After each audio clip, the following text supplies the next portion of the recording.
राम, एक प्रॉब्लम है जो मैं आपसे डिस्कस करना चाह रहा था कि मेरे बच्चे जैसे बड़े हो रहे हैं तो मेरे को एक सेंस ऑफ इनसिक्योरिटी डेवलप हो रहा है, क्योंकि मैं जितना उन्हें रॉन्ग डायरेक्शन में जाने से अभी बचा पा रहा हूँ, मुझे लगता है कि आगे जाकर नहीं बचा पाऊँगा।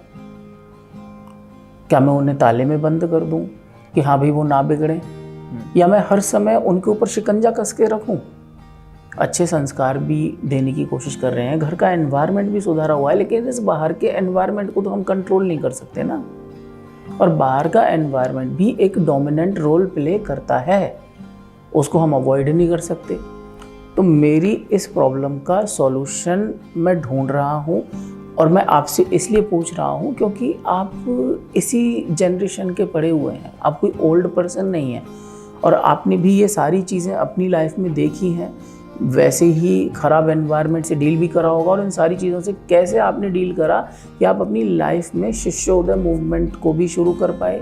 और जिस तरह से मैं आपको जानता हूँ, स्टडी के लिए जितना इंटरेस्ट, जितने इंक्लाइंड, जितने पैशनेट आप हो अपनी रिसर्च में, या फिर एजुकेशन को लेके जितने आप विजनरी हो, वो सारी चीज़ें जो है हर कोई चाहेगा, मैं भी चाहूँगा मेरे बच्चे के अंदर आएँ। तो किस तरह से मतलब इस चीज़ में हमें डील करना चाहिए एज अ पेरेंट या फिर एज अ चाइल्ड, अगर, क्योंकि हम ये शायद जैसे रिकॉर्डिंग को भी अगर हम पोस्ट करें तो एक चाइल्ड के लिए क्या पर्सपेक्टिव होना चाहिए, तो पेरेंट और चाइल्ड के पर्सपेक्टिव से ठीक, मतलब आपके पेरेंट्स का क्या नज़रिया था और आपका क्या था इन दिस जर्नी एंड ऑल? तो सर सॉल्यूशन नहीं, पहले इसमें क्या है कि पहले हम इसके रूट को समझते हैं कि जनरली बीइंग अ चाइल्ड ये सारी चीज़ें, ये मेंटल स्टेट, ये सब ये डेवलप कहाँ से होता है। अब अगर मैं एक नॉर्मल स्टूडेंट की या चाइल्ड की बात करूँ, so up to first second third class उसको कोई ऐसी खास समझ नहीं होती है। उसके लिए एब्सोल्युटली उसकी सराउंडिंग्स, वो किससे बात कर रहा है, क्या बात कर रहा है, उसके लिए वो सब एकदम नॉर्मल होता है। ओके, उसको कुछ समझ नहीं होती है, ठीक है, सब सही है। उस समय सराउंडिंग भी नॉर्मल होती है, सब प्लेफुल होते हैं आपस में, सब गेम रिलेटेड, क्रिएटिविटी, इन सब चीज़ों पे टॉक्स कर रहे होते हैं। ओके। होता क्या है सर, एक तो हमारे स्कूल्स हमारी लाइफ में बहुत क्रूशियल पार्ट प्ले करते हैं। हम इस चीज़ को माने ना माने, पेरेंट्स कहें कि स्कूल में तो बस पढ़ाई होती है, ये है वो है, ऐसा नहीं है। अगर हम एक स्टूडेंट लाइफ को एनालाइज करें तो स्टूडेंट लाइफ कितने साल की होती है सर? मैक्सिमम केस में ले लेता हूँ अप टू 18 से आगे तो स्टूडेंट लाइफ नहीं होती है। करेक्ट। और 18 तक ही तो वो क्रूशियल एज होती है, जिस क्रूशियल एज में आपको क्या आदत लगनी है, आपकी क्या मेंटालिटी डेवलप होनी है, आप आगे किस नज़रिए से सोचोगे, आप आगे क्या करोगे, वो सब चीज़ें आपके अंदर आनी है। तो कहीं ना कहीं ये जो पूरा स्ट्रक्चर है ये हमारी लाइफ में एक बहुत इंपॉर्टेंट रोल प्ले करना शुरू कर देता है। एंड एब्सोल्युटली हम इस स्ट्रक्चर से बच नहीं सकते, मैं भी नहीं बच सकता था। अब मैं कहूँ कि चलो मैं इन सब चीज़ों से अलग रहा, तो ऐसा नहीं है मैं स्कूल नहीं गया हूँ, स्कूल तो मैं भी गया हूँ, बैठना उसी इन्वायरमेंट में पड़ता था, उन सब चीज़ों के बीच में रह के ही अपने आप को स्टेबल रखना पड़ता था। अच्छा, जैसे कैब में जब बच्चे जाते हैं, हाँ, तो कैब में बिगड़ने का पूरा मौका है। कैब में स्कूल में जिनके साथ आप बैठ रहे हो वहाँ पर बिगड़ने का पूरा मौका है। बिगड़ने के तो 500 से ज़्यादा मौके हैं। आप ट्यूशन ले लो, कैब ले लो, आप किसी को घर में बंद कर दो, वहाँ भी मौका है। आप किसी के हाथ में मोबाइल दे दो और उसको पूरे दिन घर में रखो, उससे बिगड़ जाएगा। दिस इज समथिंग जो ऐसे नहीं है कि हम रोक लेंगे, कंट्रोल कर लेंगे कि नहीं जी तू बिगड़ना चाहता है लेकिन हम तुझे बिगड़ने नहीं देंगे, उसका कोई बेनिफिट नहीं है। हमें उस चाइल्ड के साथ, उस बच्चे के साथ ही समझना पड़ेगा। जैसे मैं मेरा बताता हूँ, मेरे पेरेंट्स ने मेरे को प्रोडक्टिव डायरेक्शन में डालने का काम एक अर्ली एज में शुरू कर दिया था। जब मैं 6th क्लास में था, तब मेरे को मोटिवेट मी एकेडमी में एडमिशन दिलवाया था कि क्या कहते हैं, इंग्लिश स्पीकिंग, पर्सनैलिटी डेवलपमेंट, इन सब चीज़ों पे फोकस किया जा सके। जब मैं 8th 9th क्लास में आया था, तब एक पर्पस ड्रिवन थिंकिंग मेरे को दी गई थी। वो स्वामी विवेकानंद के आइडियाज से इंस्पायर्ड थी, APJ अब्दुल कलाम के आइडियाज से इंस्पायर्ड थी, वो लेजेंडरी पीपल से इंस्पायर्ड थी कि you have to aim something big in life.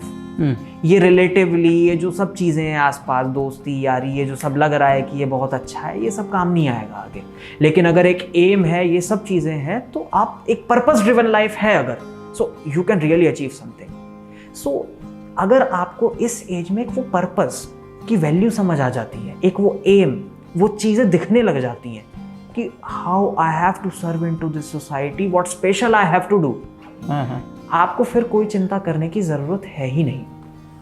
Okay आप किस एनवायरनमेंट में हैं, आप सोचो, आप जिस भी एनवायरनमेंट में होगे ना, आप सिर्फ अपने लिए उन प्रोडक्टिव चीज़ों को अपने तक पहुंचा रहे होगे। वो जितनी भी डिस्ट्रक्टिव एलिमेंट्स होंगे, वो जितने भी डिस्ट्रैक्शंस होंगे, आपका माइंड आपको खुद उन चीज़ों से दूर करेगा। क्योंकि आपका एम डिफाइंड है, आपकी डेस्टिनेशन डिफाइंड है, आपको समझ में आ रहा है मुझे क्या बनना है, आप वो चीज़ फील कर सकते हो।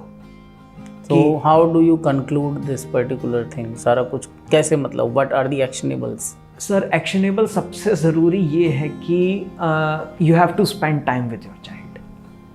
स्पेशली उसको समझो, क्योंकि जब तक हम उससे नहीं पूछेंगे कि कैसे करना चाहते हो, क्या करना चाहते हो, क्या एम है, हम कैसे सपोर्ट कर सकते हैं, उसको अकेला मत फील करो। गुड आइडिया कि you are alone in this journey और करो जाके, ना ऐसे नहीं करेगा। उसको समझाओ कि हम तुम्हारे साथ हैं, हम तुम्हें देख रहे हैं, तुम क्या एफर्ट डाल सकते हो, हम कैसे तुम्हें सपोर्ट कर सकते हैं, या हम तुम्हारे आइडिया में कैसे तुम्हारी हेल्प करें, how we can do this. Okay, this is parents' perspective, and what should be the perspective of a child who is stuck in this society and this environment that is intending to destroy him? एक child का perspective तो sir ये realisation factor है kind of, कि उसको ये खुद ही समझना पड़ेगा कि जिस तरीके से ये सब उसके आसपास चल रहा है कि आज यहाँ चले जाते हैं, आज वहाँ चले जाते हैं, टाइम बिगाड़ो, क्योंकि उसको ऐसे लुक्रेटिव थॉट्स दिए जाते हैं। कोई भी दोस्त बताएगा, अरे एक दिन में क्या बिगड़ता है यार, तू एक दिन टाइम नहीं निकाल सकता हमारे लिए। अब वो एक दिन किस तरीके से आदत बन जाएगा आपको समझ में नहीं आएगा। Okay. वो उस चीज़ को आइडेंटिफाई नहीं कर पाएगा। सो चीज़ें उसको मेंटली खुद वही ट्रिगर करना पड़ेगा कि yes I have my aim, I have my focus, और मुझे इससे अलग नहीं होना है। My parents are supporting me, सब लोग मेरे साथ हैं, so it's my moral responsibility कि मैं अब इस चीज़ में आगे बढ़ूँ। तो इस तरीके से वो भी मेंटली एक स्टेबल रहेगा और एक प्रोडक्टिव डायरेक्शन में लीड करेगा, ना उसको रिस्ट्रिक्ट करना